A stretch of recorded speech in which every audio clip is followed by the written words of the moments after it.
President Mitch Daniels stands by his statement that student loan forgiveness would be a gift to the wealthy.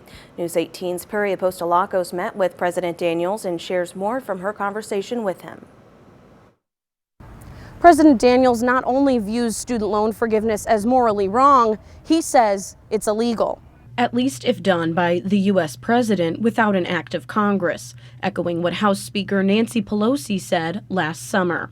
Any way they do it rewards wealthy people, doctors, lawyers, and others who don't need the assistance and frankly don't deserve it. 99% of Purdue grads who took out a student loan pay it back.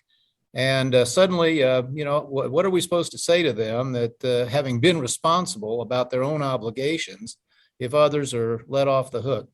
Daniels also finds no merit in studies that assert student loan forgiveness would add to the GDP. We are suffering terrible inflation right now, in large part due to federal deficit spending and another surge of it last year. This would be just another piling on of debt.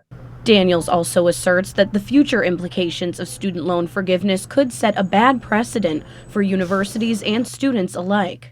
Doing this will send a terrible message. It will lead to higher education costs at those schools which continue to raise tuition, which we try not to do here at Purdue. As far as arguments that student loan forgiveness could help close the racial wealth gap, Daniels says the ends do not justify the means. It would not justify hundreds of billions of dollars of new debt piled on the American taxpayer and frankly handed to the very same younger generation ultimately, in whose name this is supposedly being done. President Daniels has 3 solutions to decreasing student debt other than student loan forgiveness.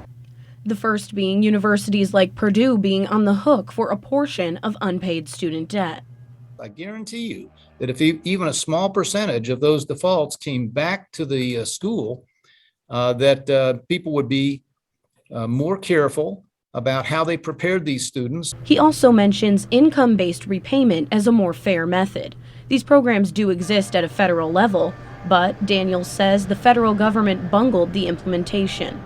His third solution is directed at the universities themselves. He says not to charge so much in the first place.